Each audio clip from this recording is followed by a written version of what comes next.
This is Paul Ellis, Managing Director of Ellis Wealth Management, where we encourage you to invest in what you love. Ellis Wealth Management is an independent financial services firm focused on planning, advice, coaching, and investment management. We are dedicated to the families we serve, and we encourage you to invest in what you love. From Bellingham to Vancouver, Tina Over is Washington's West Coast realty specialist. When it comes to selling your old home, purchasing your forever home, or making sound investment property decisions, call 425-343-2410 to put Tina's extensive regional knowledge and top-notch team to work for you and your family. Well, good afternoon and welcome to the Lynnwood Times candidate interview with Mukilteo City Council candidates for Position 1, Lewis Harris and Peter Zieve. I am your host, Lynnwood Times reporter, Bo Brusco, and I am joined by Lynnwood Times publisher, Mario Lotmore. And of course, we begin with brief bios of both candidates. So Peter Zieve was born in Milwaukee, Wisconsin. He has a Bachelor of Science in Electrical Engineering MIT. He earned that in 76. In 78, he earned a Master's of Science for Electrical Engineering, MIT. And in 79, he earned a Master's of Science for Environmental Engineering. He has a PhD in Mechanical Engineering from the University of Washington, which he earned in 86.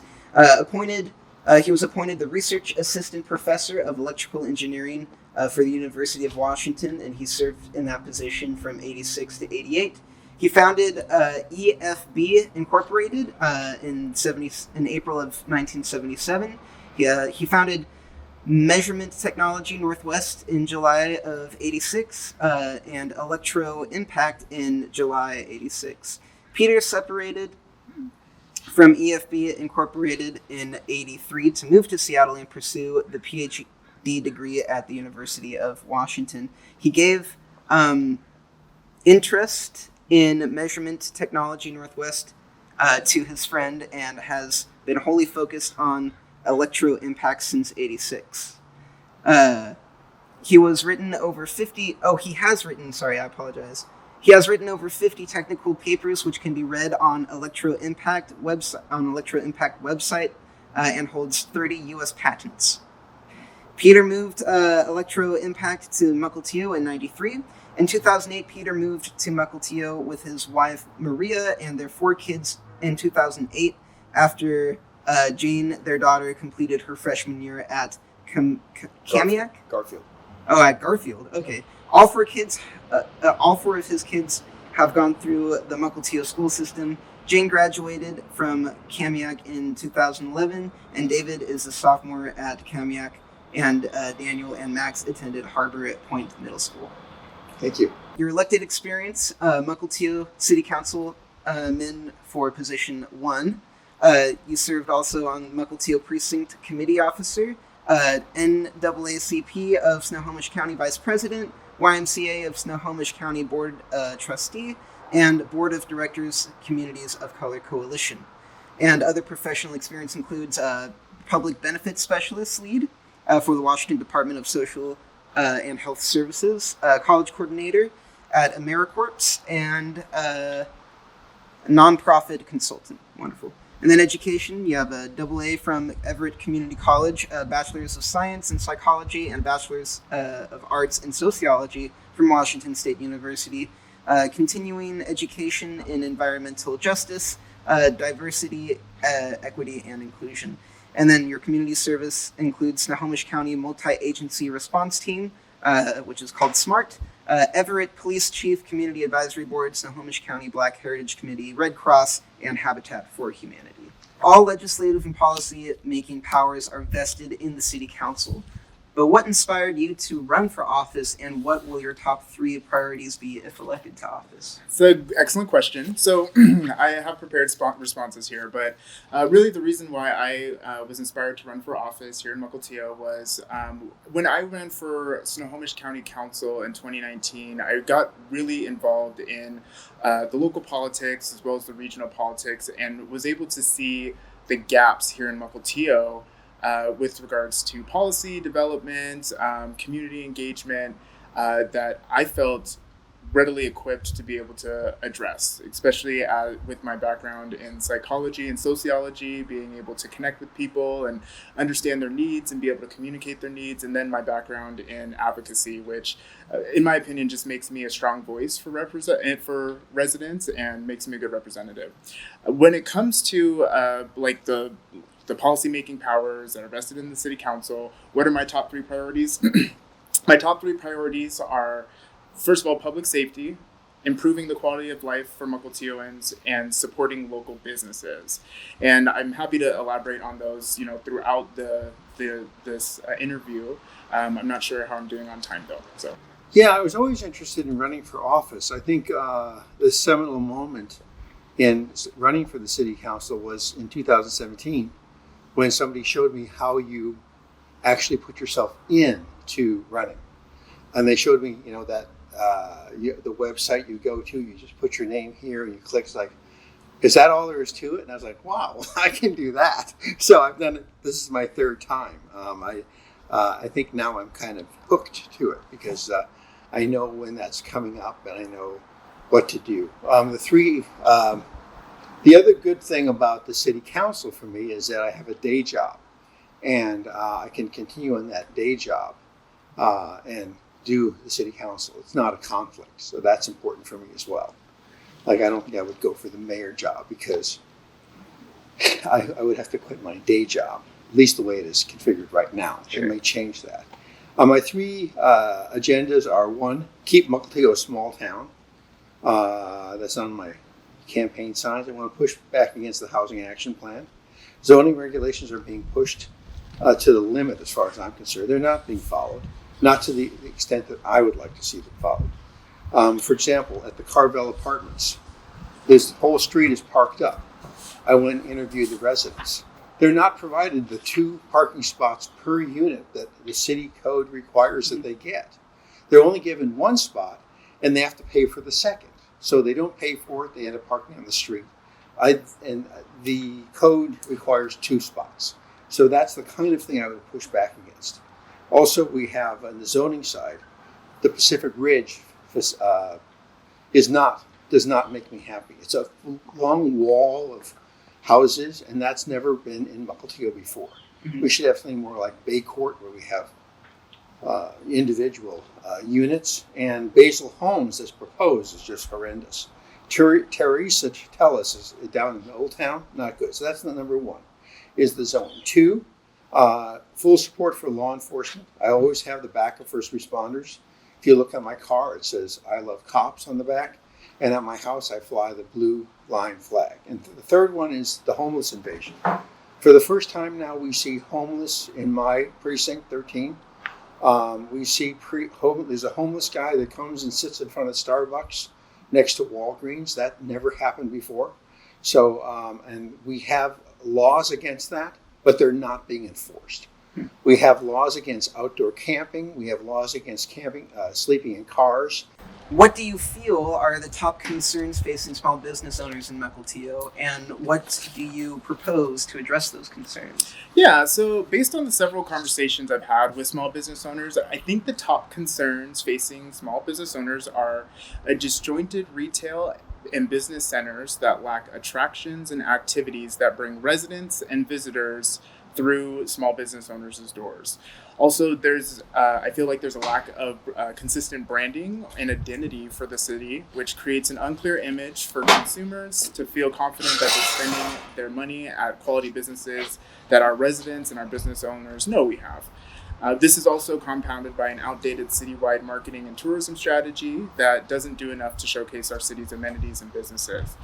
That's why when I'm elected to City Council, I will do the work needed to organize a community visioning effort to address these gaps and create tangible outcomes and opportunities for our businesses and the Chamber of Commerce to thrive here in Mukilteo. Well, I'm a small business owner in Mukilteo, and the biggest problem I have is constantly changing COVID requirements. One day we have everyone has to work from home, then we have mask requirements, then we have vaccine requirements, and it's almost impossible to keep up with it. So I think if the velocity of those changes could just be slowed down, it would be very helpful. I know the city doesn't actually have control of that, but that would be my number one concern. Excellent.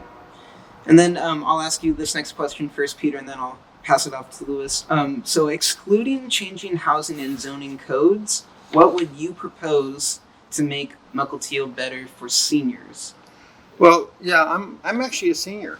It's hard to believe, and I do go to the senior events. I'm a member of the seniors, Mukilteo seniors. I come down here. We have lunch every month. I think it's lovely, and I think the only thing that really would make a big difference would be having the senior center, which has been proposed to be in the gardens. Look at that. Thank you, sir. I am very concerned about the cost of that. I know that there are many seniors that are big proponents of that. I wouldn't like to see it be a burden on the Mukilteo taxpayer. So if someone could figure out a way, like some person just came, pick a big pile of money out of their pocket and paid for it, I mean, that would be nice, but I'm concerned about the cost. That's the only thing I know of that would make a difference. Excellent. All right, and then same question. Do you want me to repeat it for you? No, I got it. Yes. So for years, the Mukilteo Senior Association has been advocating for a senior center. I believe the city needs to get real about the conversation around a senior center and do more to support our seniors. Additionally, when I led the vote to accept the Housing Action Plan's policy recommendations to, 1, update our comprehensive plan language, 2, provide community education on how Mukilteo residents can stay in their homes, and 3, pursue senior housing options for the city, I was ensuring that despite the overwhelming disagreement with housing densification in Mukilteo, that we are at least providing options for our growing senior community. And additionally, I want to work with Mukilteo Senior Association to ensure that the city can support their needs and our seniors' needs to get the services they need and continue to live a happy and healthy life in Mukilteo. Excellent. All right, and then I'll ask this question to you first and then pass it off to Peter. This one does have a little bit of context to it, so if you need me to repeat anything, just let me know. But a city's comprehensive plan describes a city's long-term vision for growth, infrastructure, and services. It articulates a series of goals and policies relating to land use, economic development, and housing, to name a few. In 2015, Mukilteo's award-winning comprehensive plan shifted from managing growth to sustaining redevelopment because there is very little undeveloped land left in the city. So what updates would you support for the annual docket process of the comprehensive plan over the next 4 years, and why? Yeah, so you're absolutely right. The comprehensive plan is a very well-created document that does outline all of those things that you mentioned. And looking at the comprehensive plan, you could see that a lot of thought had gone into what the city will look like in the future. To me, it was clear during the Housing Action Plan process that Mukilteo residents did not want gross densification in Mukilteo. And so I would make sure that in the coming years, as we prepare to update our comprehensive plan, that we ensure that those priorities stay the same. And additionally, I want to ensure that we have a clear economic direction in Mukilteo. As I mentioned earlier, there's lots of opportunities that I've seen just through my lens that would really benefit Mukilteo businesses, and I would like to see some of those improvements included in the comprehensive plan. Additionally, in this next update process for 2022, I suggested that we have more solid language uplifting the indigenous significance of Mukilteo throughout our comprehensive plan, because preserving our history here in Mukilteo is a value, and I want to make sure that we're preserving the breadth of the history of Mukilteo. Excellent. And then Peter, same question. What updates would you support for the annual docket process of the comprehensive plan over the next 4 years, and why? I was here 2015. In fact, I've been here since 1993. And I don't remember any community input on the comprehensive plan update back in 2015, and that concerns me. I think that we should have the same level of community input on the next update of the comprehensive plan as we had on the Housing Action Plan, or more. I mean, it was excellent. I think we got a lot of good input. I'm always watching all of the opportunities for community input. I don't remember any on the last comprehensive plan update. I would like to see more community input. That would be my main priority. Excellent.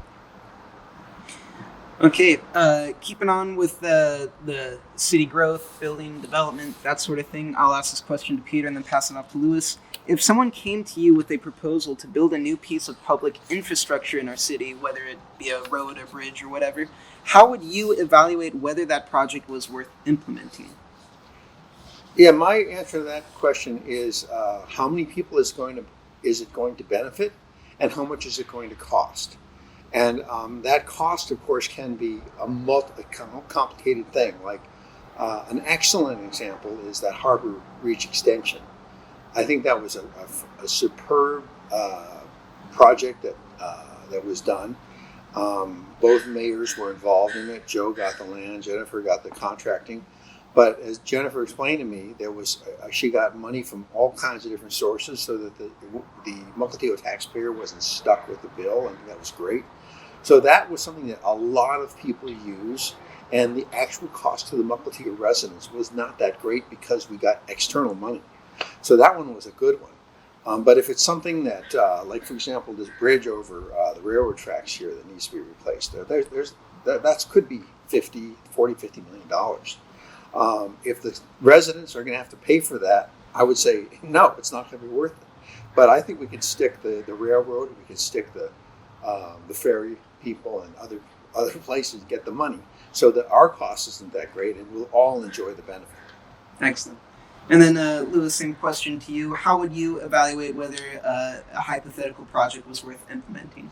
Yeah, well, the question is actually pretty interesting, because if somebody were to come to me proposing, a new piece of public infrastructure, I would be wondering, why do they want it? First of all, because that's not really how it really works in politics. But in the hypothetical space, I think that my process would be understanding, one, what the impact to Mukilteo residents is going to be, both during construction as well as the benefit after it's been created, and then I would also be evaluating whether that project fits within our current plans, which like the capital improvement plan and our by the way plan and the several plans that we have in the city that prioritize and have already identified infrastructure projects that need to be addressed. And so I would probably try to funnel that interest into addressing some of those projects, because they've been on the docket for years, and so we need to get those worked on as soon as possible, in my opinion. I would then seek to understand how the project would burden Mukilteo residents with regards to the finances, because if someone's going to offer us the full cost to be able to do some infrastructure, that's a lot more attractive than someone asking to pay 80% and 20% would have to come out of the general fund or the city. And so I would really evaluate those kind of areas before really pursuing any kind of offer like that. Definitely. I'd also probably ask our lawyer about that too. Yeah, for sure. Okay, so next question. We'll start here and then we'll go to Peter.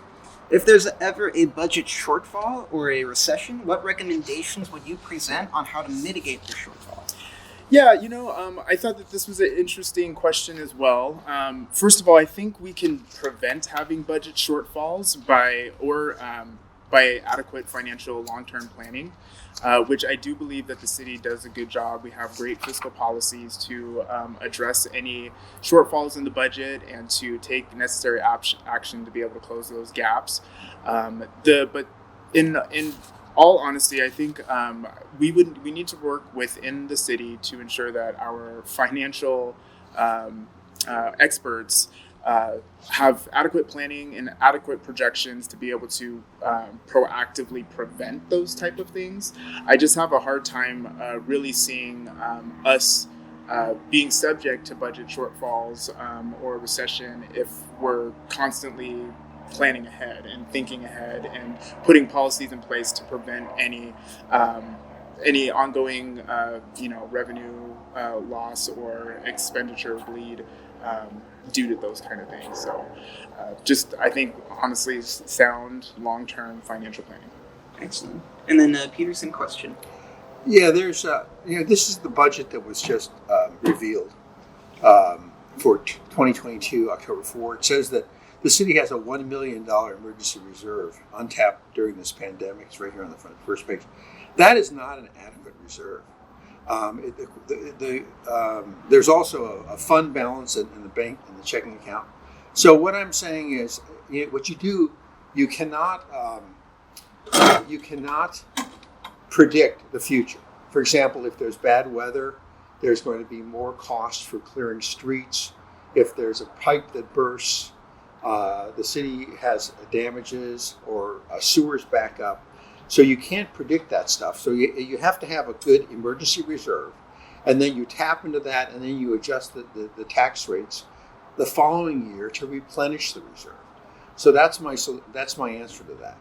Excellent. Lynnwood residents, the Lynnwood candidates gave a very interesting approach on a process they have.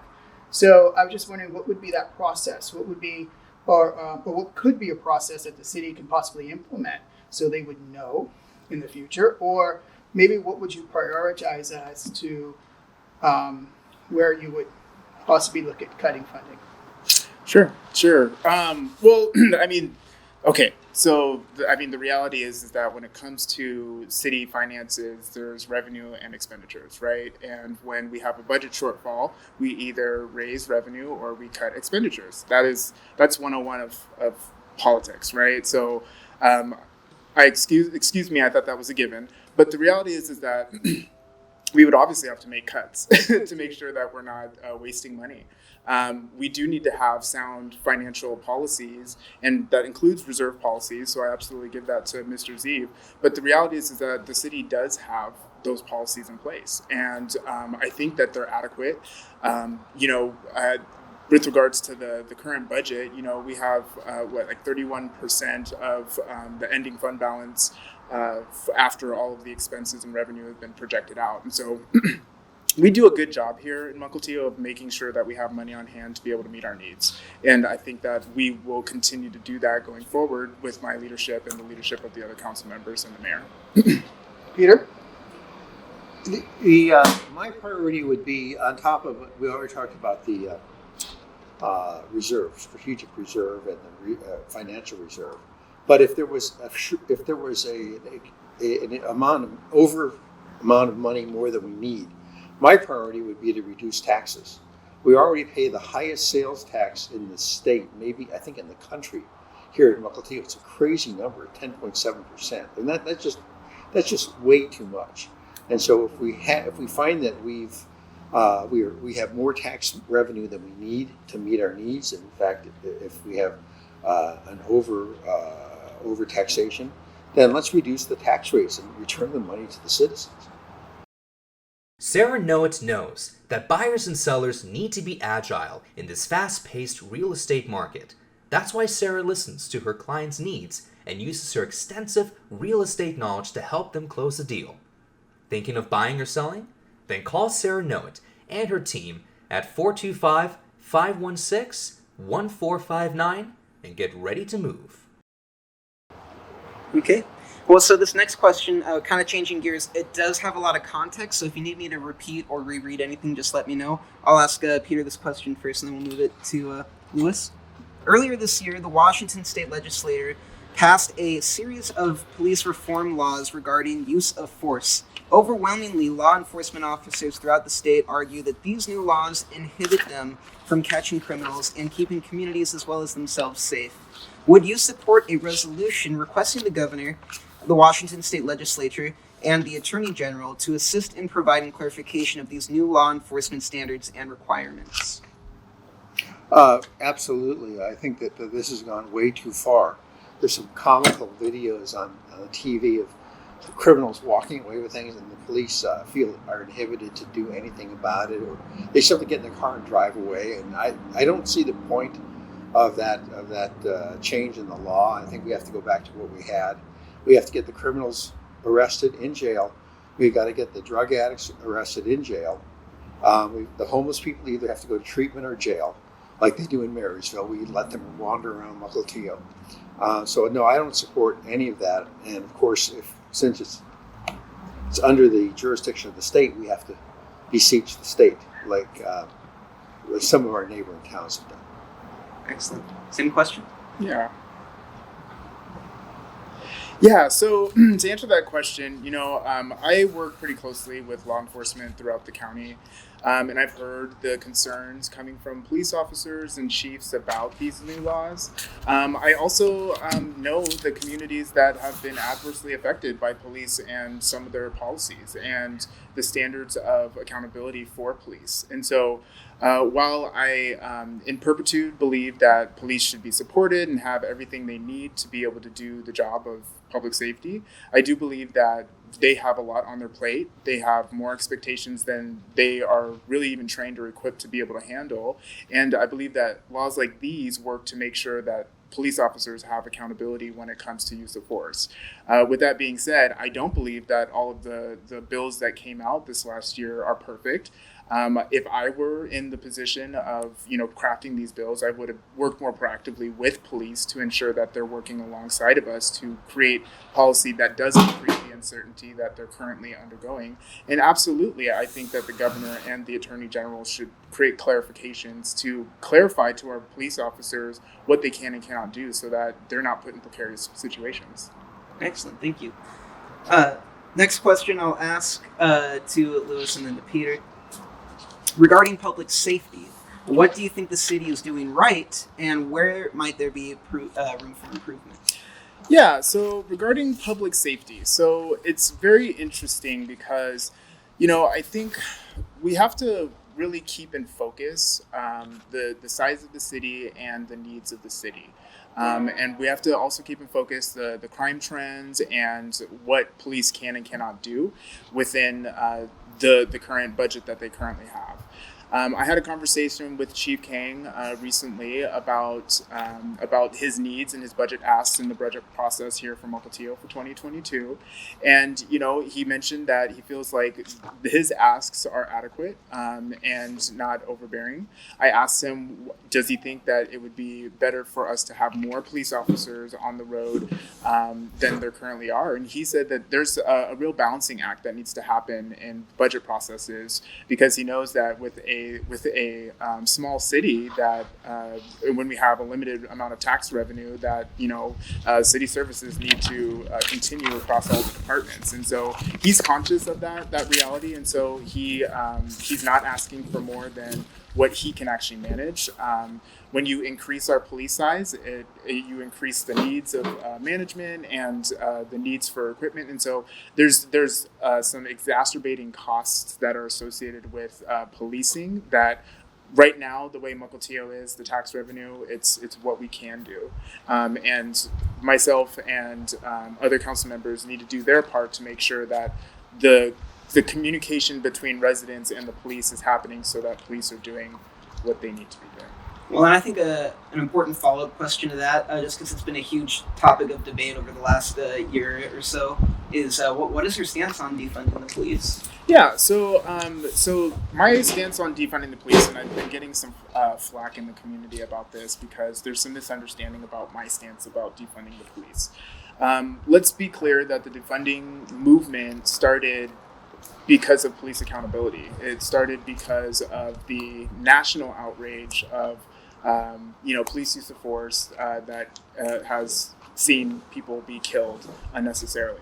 And so when it comes to defunding, I'm not for defunding in the kind of surface level term. What it really means is like, what can and should police be doing?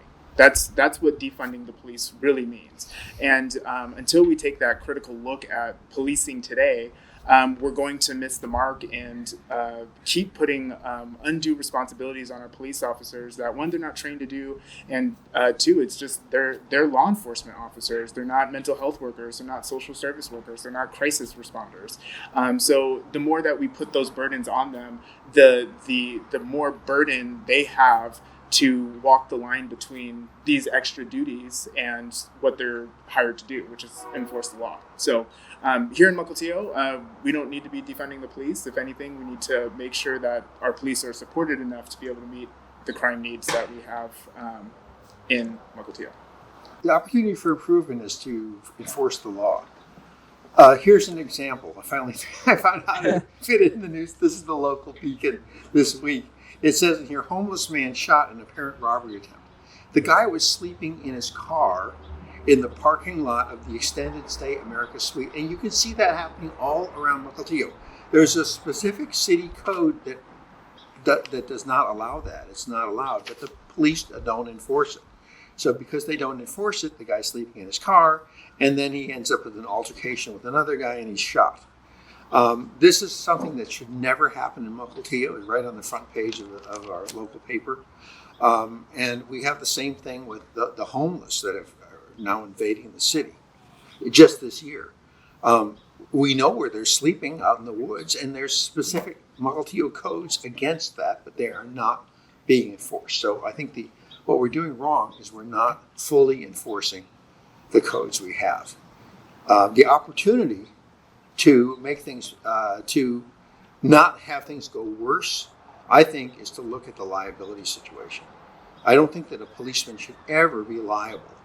And I believe that, my reading of the current law changes is that liability is being put on police that would inhibit them from doing their job. And I would like the city to have insurance to make sure that that never happens.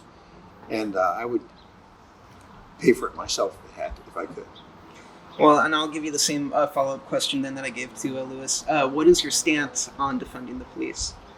Totally, absolutely, totally 1,000% against it. I support the police 1,000%. I've got I love cops on the back of my car. I've always had a bumper sticker, either back the blue, I love cops, and at my house I have a flag that flies, which is the blue line flag. That means that I love and support the police. Okay. All right. So moving on, another big kind of word that's been kind of a buzzword over the last year or so, and I'll ask this question to you first, Peter, and we'll move it on, is about equity. But what does equity mean to you? Equity to me, there's two kinds of equity. There's guaranteed opportunity, equal opportunity, and guaranteed outcome. I'm not interested in guaranteed outcome. I'm interested in equal opportunity. And I'm absolutely fanatical for equal opportunity. Everybody should have an opportunity to have a great education, should be able to go to good schools. But if they don't use that to their benefit, I can't guarantee an outcome. And one thing that I do in my house every Thanksgiving, I read the story of Governor Bradford. The Plymouth colony, they almost starved to death because they had guaranteed outcome. And Governor Bradford said, we are going to die. We're going to disappear into the woods because we have guaranteed outcome. We have to go to guaranteed opportunity. And they divided the land so that each family had an equal plot of land. And all of a sudden, they became wealthy, and they had crops for everybody, and everybody was fed, and they were selling to each other, and it was wonderful. So that's what I'm for. Equal opportunity, not guaranteed outcome. Excellent. And then same question to you too, Lewis. What does equity mean to you? Yeah, so equity is really about meeting people where they're at. And when you talk about addressing disparities or addressing, needs, it's about not only meeting people where they're at, but like seeing that not everybody has the same needs. And so if you are using a blanket approach to everybody that has different backgrounds, different experiences, and also different needs, then you're missing what can actually work to systemically address those needs. And so equity is about understanding the differences and addressing those differences in the ways that will address those differences. And so, and I think that we need to have an equitable approach in all of our policies here in Mukilteo and otherwise. I think we also need to be treated equitably when it comes to the regional growth in the area. Mukilteoans have overwhelmingly said that they don't want the level of growth that we're seeing in a lot of the other cities. And the reality is we don't have the land to be able to do it. So we need to have strong voices that understand that and know how to communicate that to the regional conversation to ensure that Mukilteoans aren't pushed out of those conversations and that our needs are equitably addressed. Excellent. All right, so we're coming down to our last question here. So Mukilteo is obviously a really beautiful city. It's home to the Japanese Gulch, wetlands, and parks. But what would you propose to improve the city's green spaces? And we'll start here and we'll go to Peter. Yeah, great question. So I believe that we need a robust volunteer program to empower our local and regional trail lovers to support trail maintenance, tracking, and reporting. I've had conversations with a few contingents that utilize the Japanese Gulch area. There's areas of improvement for the trails, and also there's talk about creating a dirt bike jump course at one of the entrances. And I do believe that we need to do everything we can to ensure that Mukilteo residents have safe and good experiences in our parks and open spaces. That means ensuring that we're enforcing, dog leash policies, and ensuring that we're not having motorized vehicles on our trails. So that means we need to make sure that our park rangers are there and adequately supported to be able to do that level of enforcement. We also need to make sure that we have adequate signs and placemaking tools so that people who are visiting and residents all have kind of a waypoint to really hone in on what those trails provide to them and our parks and open spaces provide to them. So, Excellent. Yeah, I'm a big fan of Japanese Gulch. I like to hike in there. A lot of people have seen me up there. I always fill my backpack with garbage. Sometimes I have 30 or 40 pounds of stuff, very heavy.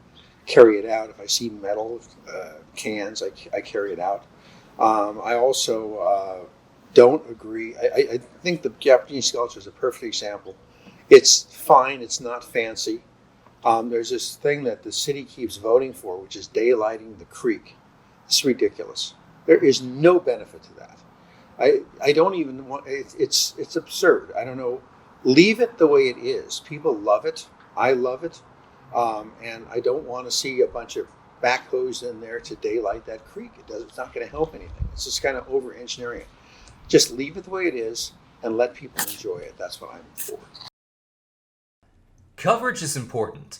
Call Mike Dixon to find out what coverage is best for you. And pretty soon, you'll be Stixin' with Dixon. That's Mike Dixon with Farmers Insurance in Old Town Mukilteo. Call 425-375-0860 today because coverage counts. We do want to give both of you an opportunity to offer some closing statements. So I suppose we'll start with Peter and we'll end with Lewis. Sure. Yeah, well, my big thing this year is the Housing Action Plan.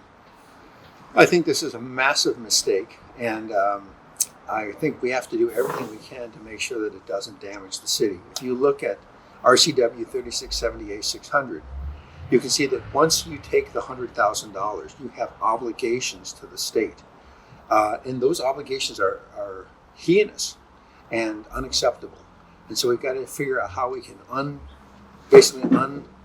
put the genie back in the box, the Pandora back in the box, and just keep this from destroying Mukilteo. Okay. Yeah, so my closing remarks for this interview are really just a message to Mukilteo residents that, despite the outcomes of the election, I'm going to make sure that your voices are heard. We have a beautiful community here that deserves to thrive and to be a place for residents to live and be happy. And so as your council member, if elected, I will continue to make sure that your voices are heard. I will continue to be a strong voice and make sure that when policies are being created and initiatives are being considered in the city, that we are including residents' voices, but also managing the resources that the residents of Mukilteo have entrusted to us. And so continuing to provide a high level of service, a high quality of life, ensuring that our streets and neighborhoods are safe, and supporting our local businesses is going to continue to be my priorities going forward. And I'd be appreciative to have your vote. Excellent. I'd like to thank both of you for attending our interview today. Absolutely. Yeah. And good luck on your elections. Excellent. Thank you all.